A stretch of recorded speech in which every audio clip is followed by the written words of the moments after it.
Et si je te disais que tu n'as même pas besoin de dire un mot pour faire revenir cette personne qui s'est éloignée et qu'elle le fasse avec du regret dans les yeux? Le plus puissant ne fait pas toujours de bruit. Parfois, c'est le silence bien utilisé qui a le pouvoir de détruire l'ego, d'éveiller la nostalgie et d'ouvrir les yeux sur ce que l'on a réellement perdu. Ce n'est pas une stratégie de vengeance, c'est une méthode de transformation. Car, lorsque tu changes, le vide que tu laisses devient impossible à ignorer. Reste avec moi, car ce que tu vas découvrir pourrait tout changer. Avant de commencer, je veux que tu prennes un moment pour écrire dans les commentaires. Mon changement commence maintenant avec le stoïcisme. Fais-le comme un engagement envers toi-même, un premier pas vers la meilleure version de toi. Allons ensemble sur ce chemin. 1. L'absence génère de la valeur. Lorsque tu es toujours présent, lorsque tu réponds au premier message, lorsque ta présence devient une constante, sans t'en rendre compte, tu deviens une partie du décor. Les gens ne te remarquent plus, ne t'apprécient plus. C'est ce que la psychologie humaine appelle l'ignorance de ce qui est toujours là. La familiarité excessive éteint le désir, efface le mystère et neutralise l'impact. C'est pourquoi, parfois, pour être remarqué, il faut savoir disparaître. Pas par orgueil, ni pour manipuler, mais parce que même la valeur la plus élevée a besoin de distance pour être reconnue. Quand tu cesses d'être là, quand tu n'apparais plus dans chaque conversation, quand tu ne postes plus à chaque instant, quelque chose commence à changer. Ton absence suscite des questions, et dans le silence de ces questions, naît le souvenir. Et dans ce souvenir, ce qui était une simple sensation se transforme en un sentiment plus profond. 2. Le cerveau idéalise ce qu'il ne possède plus. Daniel Gilbert, psychologue à Harvard, a démontré que le cerveau humain a tendance à idéaliser ce qu'il n'a plus. Quand quelqu'un s'en va ou quelque chose se perd, la pensée comble les vides avec de la nostalgie, amplifiant le positif et diminuant le négatif.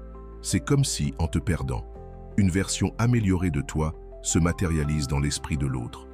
Cela ne se produit pas quand tu es constamment présent, en train d'expliquer, de réclamer, d'apparaître. Cela arrive quand tu choisis de te retirer silencieusement, sans avertissement, sans reproche. Simplement, tu disparais. Et dans ce silence, l'autre commence à voir ce qu'il n'avait pas vu auparavant. 3. Réduire ta présence pour créer du mystère. Il ne s'agit pas de quitter les réseaux sociaux ou de disparaître du monde. Non, c'est quelque chose de plus subtil.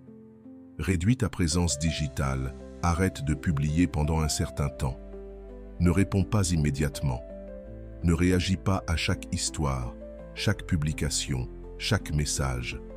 Tu n'as pas besoin d'annoncer ton absence, ni de faire un adieu dramatique. Fais-le simplement, et pendant ce temps, concentre-toi sur toi.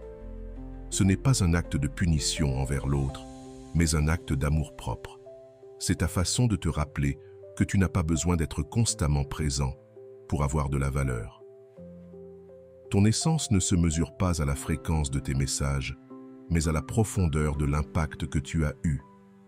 Au début, il est possible qu'il ne se passe rien. Silence. Mais cela fait aussi partie du processus, car le silence ne signifie pas l'oubli. Il signifie l'attente. Et plus le temps passe, plus l'écho de ce que tu as été devient fort. Avant de continuer, si tu n'es pas encore abonné à ma chaîne YouTube, je t'invite à le faire dès maintenant. En t'abonnant, tu seras informé de toutes mes nouvelles vidéos, ce qui te permettra de ne rien manquer de contenu précieux. 4. L'importance du silence et de l'absence. Les gens, dans le tumulte quotidien, ne réalisent ce qui est important que lorsqu'ils n'en ont plus l'accès. Et ce moment survient lorsqu'ils commencent à se demander « Pourquoi tu n'es plus là ? Pourquoi tu n'as plus réagi ? Pourquoi ton nom n'apparaît plus dans les notifications ?» Ce doute est le début d'une nouvelle perception. Et dans cette perception, ta valeur se redécouvre.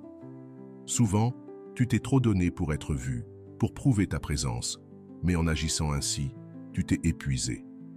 Le pire, c'est qu'en donnant tant, tu as reçu peu.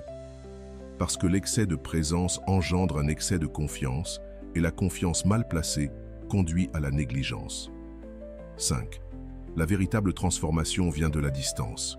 Ce processus n'est pas seulement une stratégie d'influence, c'est un moyen de te reconnecter à toi-même, de laisser la balance se rééquilibrer d'elle-même. Comprendre que l'absence n'est pas synonyme de perte, mais de transformation. C'est dans ce vide que l'autre commence enfin à te valoriser autrement. Pendant ton absence, deux choses se produisent. D'abord, tu retrouves ton énergie. Tu reviens à toi-même. Tu te regardes dans le miroir, sans filtre, sans attentes externes. Tu te découvres dans la simplicité, dans la réalité, dans la profondeur. Ensuite, chez l'autre, un processus silencieux de recherche commence, car l'habitude a été interrompue. Ce qui brise l'habitude force à réfléchir, à ressentir, à se souvenir. Et c'est ainsi que la mémoire reprend son rôle. 6. La fin de la course derrière l'autre. Lorsque quelqu'un s'éloigne et que tu cours derrière lui, ce n'est pas de l'amour que tu montres, c'est de la peur. La peur de l'abandon, de l'isolement, de ne pas être suffisant. Mais cet élan urgent, qui semble justifié, est en réalité une perte silencieuse de pouvoir. Chaque message que tu envoies à la recherche d'une réponse, chaque tentative de conversation sans réciprocité, chaque geste de présence forcée, t'éloigne de toi-même. Ce que tu perds, ce n'est pas seulement ta dignité, c'est ton centre, cet endroit intérieur où réside ton calme, ta certitude, ta valeur. Ce que tu confonds souvent avec l'amour, c'est cette anxiété déguisée, cette angoisse qui te pousse à chercher l'autre, à demander des signes, à interpréter chaque silence comme un reproche. 7. Recouvre ton centre et ta force intérieure. La véritable liberté vient de là. Comprendre que ton amour-propre n'a pas besoin d'être validé par l'autre. Lorsque tu te libères de cette dépendance émotionnelle, tu retrouves ta sérénité et cette paix intérieure devient magnétique. Tu n'as plus besoin de courir après l'autre. Ce que tu désires, c'est ta propre évolution. Ce retour à soi, cette décision de ne plus poursuivre est l'étape la plus puissante. Tout change à partir de là, parce que lorsque tu te choisis, tu n'as plus besoin que l'autre te choisisse. Et c'est là que réside la véritable transformation. Tu sais, parfois, la décision la plus puissante que tu puisses prendre est de laisser l'autre se confronter à son propre bruit intérieur sans ton intervention. Parce que le silence, loin d'être un vide, est une véritable déclaration. C'est l'écho de ta dignité, la voix de ton amour-propre qui parle au monde sans crier. Dans un monde où tout le monde veut avoir le dernier mot, celui qui ose ne rien dire devient un mystère. Et le mystère attire. Il oblige l'autre à regarder en lui-même. Quand tu choisis de ne pas répondre, tu forces l'autre à s'écouter. Et souvent, cela fait plus mal que toute discussion. Il y a quelque chose de profondément inconfortable dans le fait de ne pas recevoir de réponse. L'amante, qui cherche désespérément à clore le cycle, commence à imaginer, à interpréter, à projeter. Chaque mot non dit résonne plus fort que toute explication. C'est pour ça que le silence n'est pas de la passivité. C'est une stratégie, une manière de changer la dynamique sans jouer le jeu. Lorsque tu choisis de ne pas te justifier, de ne pas clarifier, de ne pas supplier, tu envoies ce message puissant. Je n'ai pas besoin de ton approbation pour valider ce que je ressens. Et ce message, il touche profondément. Parce que ceux qui t'attendaient faibles, confus ou en train de supplier, se retrouvent face à une version de toi qui a lâché prise sur le besoin d'être compris. John Gottman, l'un des psychologues les plus reconnus dans le domaine des relations, a démontré que, dans un conflit, la pause émotionnelle, cet espace sans réaction, a plus d'impact que n'importe quel argument. Le silence diminue le rythme cardiaque, réduit l'adrénaline et te redonne le contrôle. Tandis que l'autre cherche la confrontation ou la reconnaissance, toi, tu choisis le calme. Et ce choix te place au-dessus du chaos. Car quand tu ne participes pas à la tempête de l'autre, il est évident que tu vis dans une autre dimension. Je veux que tu testes quelque chose. 7 jours. Juste 7 jours de silence total. Pas de message, pas de vérification de ses réseaux sociaux, pas de questions à qui que ce soit à propos de cette personne. Ne publie aucune indirecte. Ne regarde pas ton téléphone en attendant des signes. Disparaît du bruit émotionnel. Et pendant ces 7 jours, concentre-toi sur toi. Fais de l'exercice, nettoie ton espace, mange mieux, organise tes idées, lis, médite. Fais tout ce qui te permet de retrouver ton attention sur l'essentiel, toi-même. Car pendant que tu guéris en silence, l'autre va commencer à ressentir qu'il manque quelque chose. Et ce qui manque, c'est ton énergie, ton écoute, ta présence. Tu n'as pas besoin de crier que tu vas mieux. Il te suffit de le montrer en agissant. Tu n'as pas besoin de prouver que tu changes, il te suffit de changer. Et quand quelqu'un qui s'attendait à te voir détruit commence à percevoir que ton silence n'est pas vide, mais une reconstruction, il commence à tout remettre en question. Il ne s'agit pas de vengeance, il s'agit d'équilibre, de justice émotionnelle, car celui qui t'a lâché, pensant que tu allais supplier, voit maintenant que ton absence pèse plus que ta présence passée, et cela transforme leur perception. La valeur que l'on ne voyait pas avant devient évidente, parce que tu n'es plus là, parce que tu ne réponds plus, parce que tu n'insistes plus. Il y a quelque chose de magique qui se produit quand tu disparais du bruit. Tu deviens une présence dans l'esprit de l'autre. Ton silence le pousse à réfléchir, à se souvenir, à douter. Et ce doute, cet espace que tu remplissais auparavant avec des mots, devient un terrain fertile pour que naisse le regret. Parfois, il ne suffit pas de faire quelque chose pour être inoubliable. Il suffit de ne pas être là, de ne pas chercher, de ne pas réagir. Pendant que tu marches vers la meilleure version de toi-même, sans regarder en arrière, le monde commence à se réajuster. Celui qui pensait que tu étais dispensable commence à réaliser combien ta compagnie était essentielle. Mais trop tard, car une fois que tu as compris le pouvoir du silence, tu découvres que tu n'as pas besoin de bruit pour être entendu, que tu n'as pas besoin d'insister pour être apprécié, et que tu n'as pas besoin d'être constamment présent pour laisser une empreinte. Parfois, ce qui marque le plus, ce n'est pas ce qui est dit, mais ce qui est dit avec intention de ne pas être dit. Tu as aujourd'hui l'opportunité de transformer ton silence en le message le plus puissant que tu aies jamais envoyé. Un autre point important à comprendre est l'art de ne pas se justifier. Quand tu te justifies constamment, ce que tu fais réellement, c'est demander la permission d'être toi. C'est comme si tu avais besoin que l'autre valide chaque étape, chaque décision, chaque pensée. Mais derrière cette nécessité de tout expliquer, se cache la peur. La peur de ne pas être compris, la peur d'être jugé, la peur qu'on te laisse, qu'on te remette en question ou qu'on te rejette. Et cette peur, bien qu'elle semble inoffensive, est une forme d'esclavage. Elle te prive de spontanéité, d'authenticité et te garde prisonnier de la nécessité de prouver ta valeur. Quand quelqu'un prend une décision et se justifie immédiatement, ce qu'il dit en réalité, c'est « je ne suis pas sûr de moi ». Et cette insécurité se ressent. Se justifier tout le temps, c'est ouvrir la porte aux doutes des autres. C'est leur donner pouvoir sur ta vie. Mais la vérité ne se supplie pas. La vérité se vit. Et celui qui est en paix avec ses choix n'a pas besoin de les expliquer à chaque pas. Brené Brown, une chercheuse reconnue pour ses travaux sur la vulnérabilité et l'authenticité, affirme que se justifier constamment est un signe clair d'une faible estime de soi. Selon ses études, ceux qui vivent dans ce mode d'explication ne le font pas par clarté, mais par anxiété, car ils cherchent à anticiper le jugement des autres et à contrôler la manière dont ils sont perçus. Vivre sans justification, ce n'est pas être arrogant, c'est avoir de la clarté. C'est savoir que tes raisons n'ont pas besoin d'être comprises pour être valables, que ton processus t'appartient, que tes limites sont sacrées, même si elles ne plaisent pas aux autres. Quand tu commences à vivre avec cette certitude, tu te rends compte que beaucoup de tes explications étaient en réalité des tentatives de maintenir des liens avec ceux qui ne respectaient pas ta véritable essence. Et tu comprends aussi que tu t'excusais auprès de ceux qui ne méritaient pas l'accès à ton monde intérieur, que tu baissais ta fréquence pour éviter le rejet.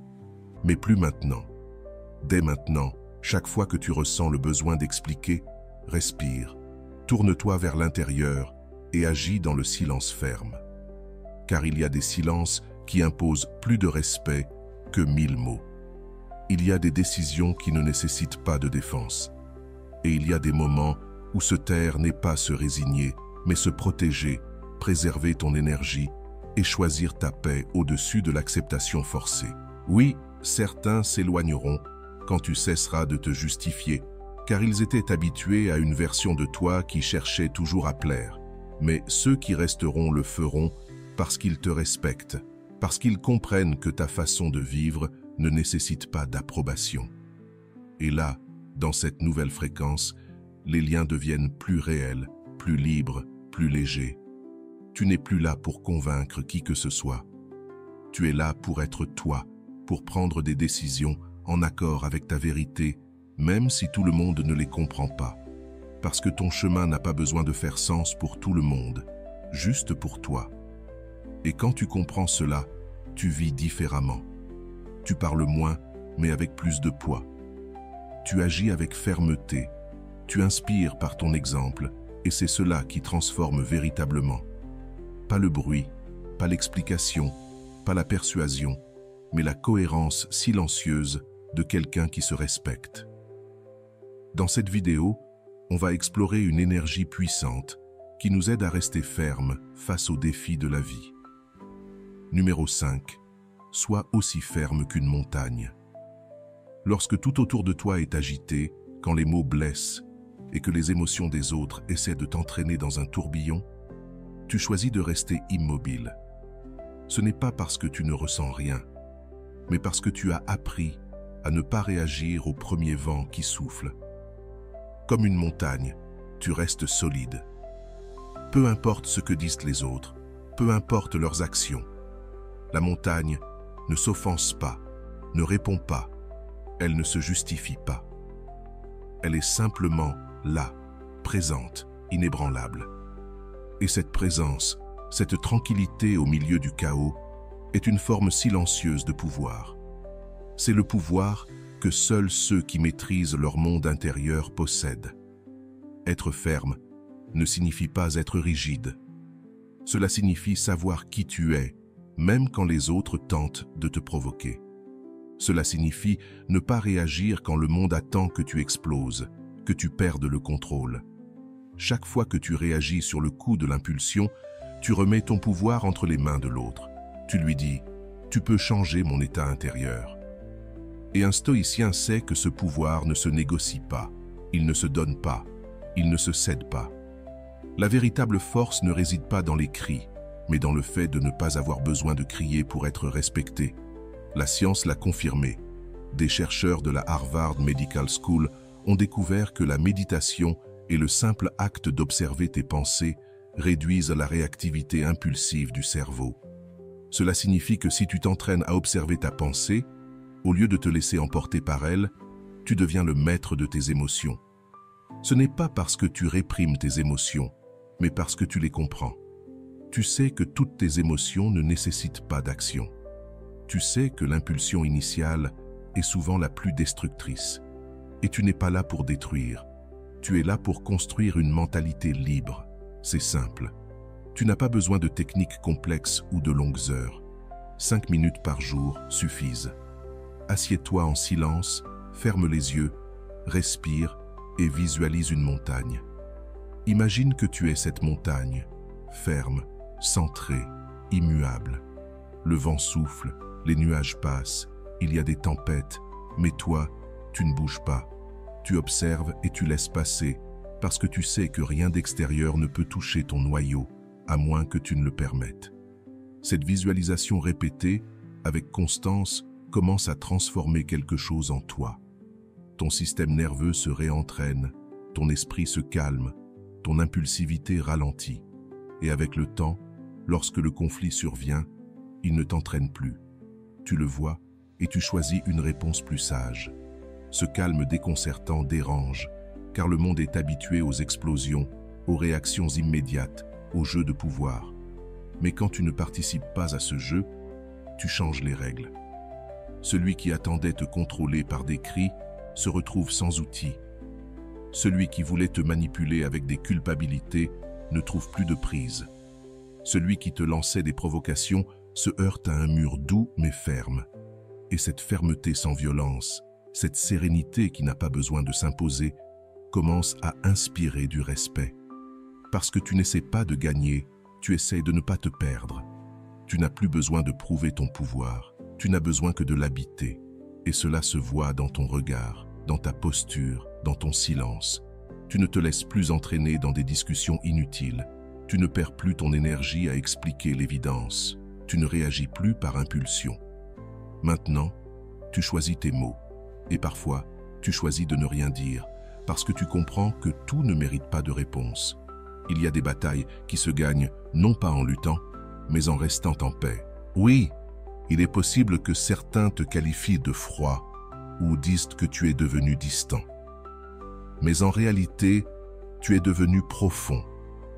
Tu as arrêté de te laisser guider par la surface et tu as commencé à habiter le fond, cet endroit où il n'est pas nécessaire de faire du bruit pour avoir un impact, où le contrôle ne vient pas de dominer l'autre, mais de te dominer toi-même. C'est cela le véritable pouvoir stoïcien. La montagne n'a pas besoin de justifier sa fermeté. Elle existe et cela suffit. Numéro 6. Arrête de nourrir les liens par besoin. Lorsque tu t'engages dans une relation par besoin, tout ce que tu fais devient une stratégie inconsciente pour ne pas être abandonné. Chaque message que tu envoies ne vient pas d'un désir sincère de connexion, mais de la peur de disparaître de la vie de l'autre. Chaque faveur, chaque geste, chaque mot est contaminé par l'urgence d'être accepté, de ne pas être remplacé, de t'assurer une place. Et dans cette tentative désespérée de ne pas perdre, ce que tu perds, c'est toi-même. Parce que tu cesses d'être libre pour devenir fonctionnel. Tu n'aimes plus depuis la vérité, mais depuis la survie émotionnelle. Souvent, on croit qu'aimer, c'est faire tout ce qu'on peut pour garder l'autre près de soi. Mais en réalité, ce que l'on fait, c'est sacrifier notre authenticité pour éviter la perte. Et ce n'est pas de l'amour, c'est de l'anxiété, de la peur déguisée en dévouement. Parce qu'agir uniquement pour ne pas perdre quelqu'un, ce n'est pas faire un choix, c'est supplier. Tu donnes ta liberté en échange de leur présence, même si cette présence t'épuise, te vide, te consume. La neuropsychologie sociale a démontré que les liens nés de l'anxiété génèrent des relations dépendantes, des relations où l'on cesse d'être soi-même pour garder l'autre près de soi, des relations où l'on perd son autonomie, son espace, son désir véritable, parce que tu n'es plus là par choix, mais parce que tu crois que sans cette personne, tu n'as aucune valeur, tu n'existes pas. Et quand tu arrives à ce point, l'amour devient une prison invisible que tu construis toi-même avec chaque geste né de la peur. Alors aujourd'hui, je veux que tu t'arrêtes et que tu regardes à l'intérieur de toi. Prends un papier et un crayon et fais 2 listes. Dans la première, écris toutes les actions que tu réalises par peur de perdre quelqu'un. Des choses que tu ne ferais pas si tu ne ressentais pas l'angoisse d'être oublié, remplacé ou abandonné. Peut-être que tu découvriras que tu réponds à des messages quand tu ne veux pas, que tu acceptes des plans que tu n'apprécies pas, que tu te tais pour éviter le conflit, que tu donnes plus que ce que tu peux supporter. C'est la liste de ta carence, de ton auto-abandon. Maintenant, fais la deuxième liste. Écris tout ce que tu ferais si tu te sentais vraiment suffisant, si tu savais, sans l'ombre d'un doute, que tu as de la valeur, que tu n'as rien à prouver pour mériter l'amour, que tu n'as pas besoin de t'efforcer autant pour être choisi. Peut-être découvriras-tu que tu prendras plus de temps pour toi, que tu dirais non plus souvent, que tu prendras soin de ton énergie, de tes horaires, de tes limites, que tu exprimeras ta vérité sans craindre le rejet. C'est la liste de ta plénitude, de ton authenticité, de ton pouvoir. Comparer les 2 listes peut être douloureux, parce que tu te rendras compte de combien tu t'es perdu dans la quête de l'autre, combien tu t'es ajusté, modelé, adapté pour t'adapter. Et c'est là que commence ton véritable changement. Parce qu'une fois que tu vois tout ce que tu faisais par peur, tu peux choisir de ne plus le faire. Tu peux commencer à agir depuis un autre endroit, pas depuis l'urgence, mais depuis la vérité. Pas depuis le besoin, mais depuis l'abondance. Pas depuis la dépendance, mais depuis le choix conscient.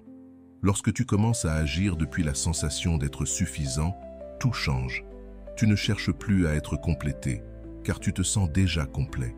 Tu n'as plus besoin d'être nécessaire, car tu sais être avec toi-même. Et depuis cet endroit, tes relations se transforment, parce que l'autre n'est plus ta salvation, ni ton ancre, ni ta justification. L'autre est un compagnon, un reflet, un complément libre. Et cela crée des connexions beaucoup plus profondes, plus honnêtes, plus durables, parce qu'elles naissent du désir et non de la peur. Numéro 7. La force réside dans le fait de ne pas briser ton personnage. Lorsque quelqu'un s'éloigne de toi, une partie de ton esprit crie. Elle te dit de faire quelque chose, d'appeler, d'envoyer ce dernier message, d'expliquer ce que l'autre n'a pas compris. Cette partie anxieuse ne cherche pas une véritable connexion. Elle cherche un soulagement immédiat. Elle veut que le silence cesse, même s'il est remplacé par une réponse vide. Mais c'est précisément là, au milieu de ce tourbillon émotionnel, que tu as un choix. Tu peux briser ton personnage et agir depuis la douleur, ou tu peux rester ferme, silencieux et cohérent. Parce que la véritable force n'est pas dans le bruit, mais dans la résistance à la tentation de te trahir toi-même. Même quand cela fait mal, il n'est pas faible. Il est profondément libre parce qu'il n'a pas besoin d'attention pour se sentir précieux. Il ne remet pas sa paix entre les mains de ceux qui ne savent pas quoi en faire. Et bien que cela puisse sembler que ne pas agir, c'est renoncer à quelque chose, ce qu'il fait en réalité, c'est reprendre le contrôle. Une étude publiée dans la revue Émotions a confirmé quelque chose que beaucoup ignorent.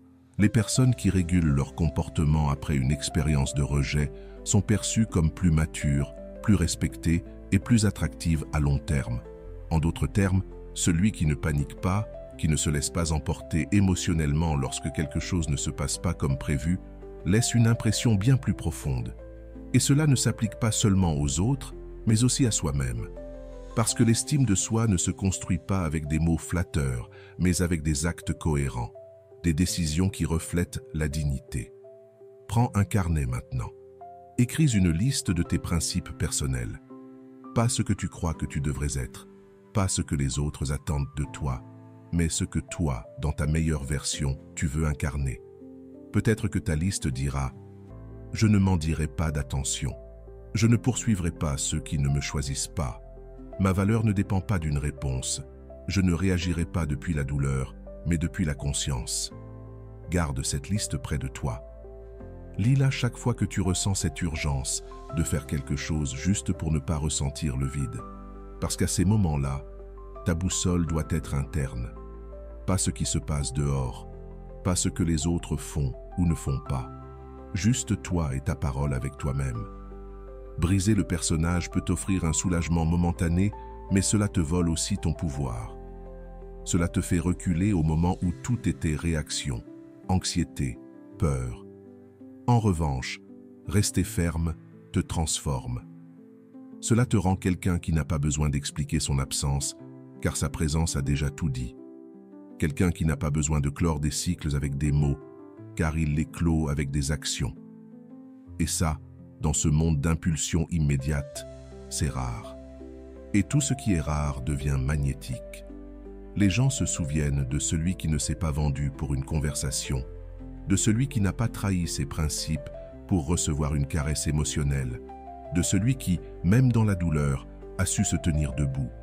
Oui, peut-être que tu mettras plus de temps à guérir, peut-être que tu pleureras en silence, mais pendant que les autres se fragilisent en poursuivant ce qui les a blessés, toi, tu seras en train de construire quelque chose de bien plus grand, ton respect de soi.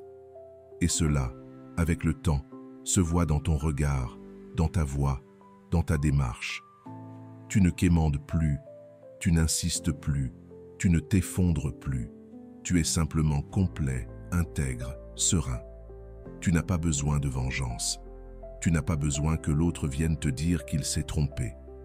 Tu n'as pas besoin de cette validation extérieure, car tu sais que tu as fait ce qui était juste. Tu as choisi ta dignité au-dessus de ta blessure. Et cela, bien que cela ne donne pas de résultats immédiats, porte toujours ses fruits. Parce que pendant que le monde applaudit celui qui crie le plus fort, la vie récompense celui qui a su garder le silence quand cela faisait le plus mal. Se reconstruire sans avoir besoin d'être accepté.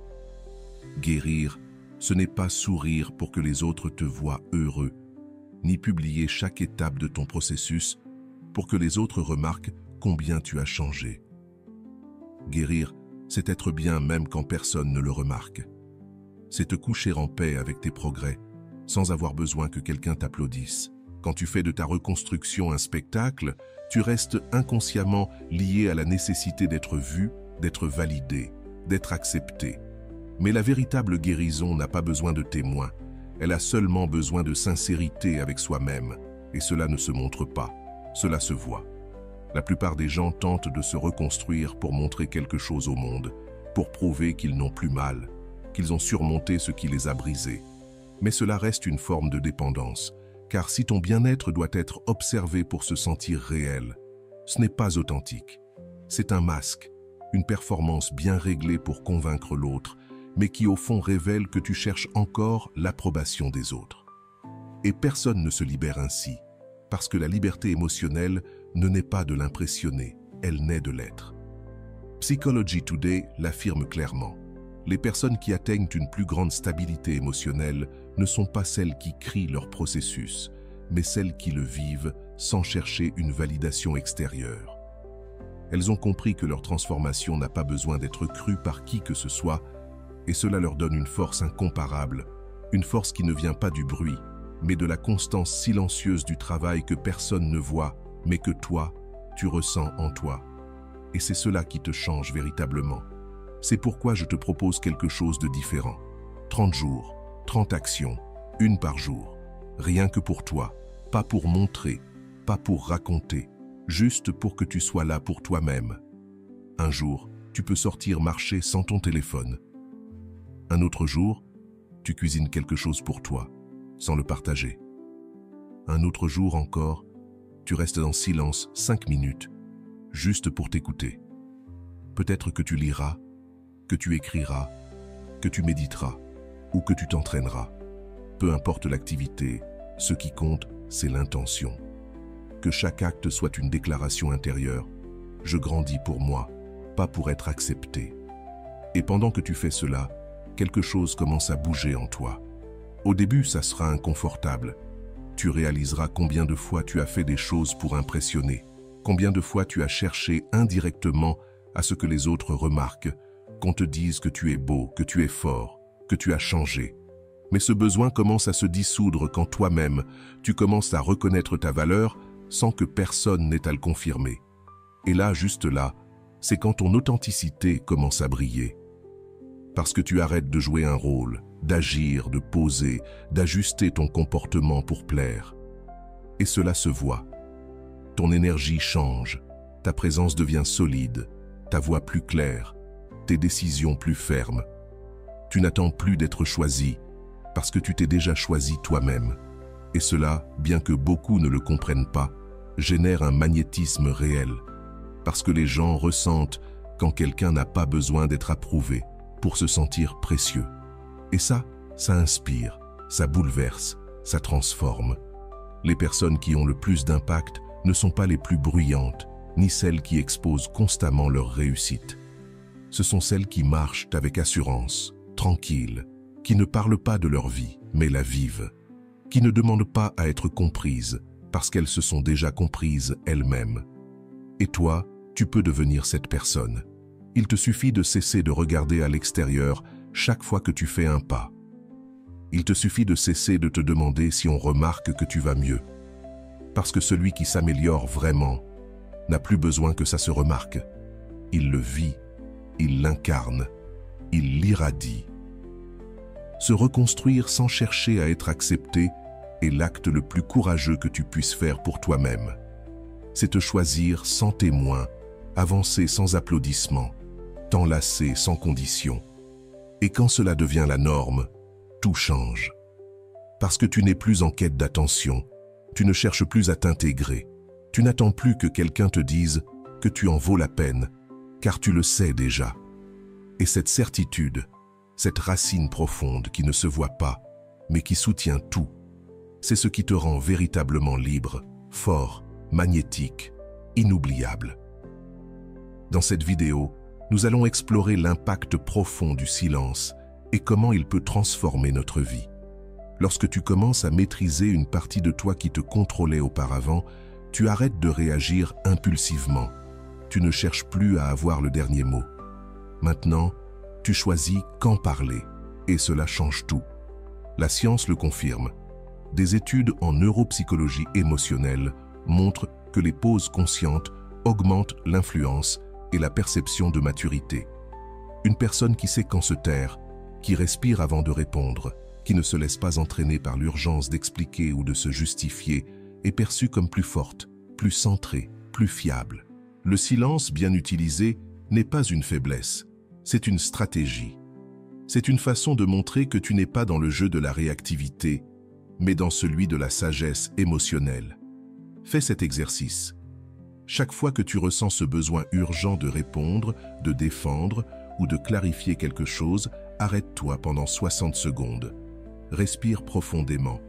Reste silencieux.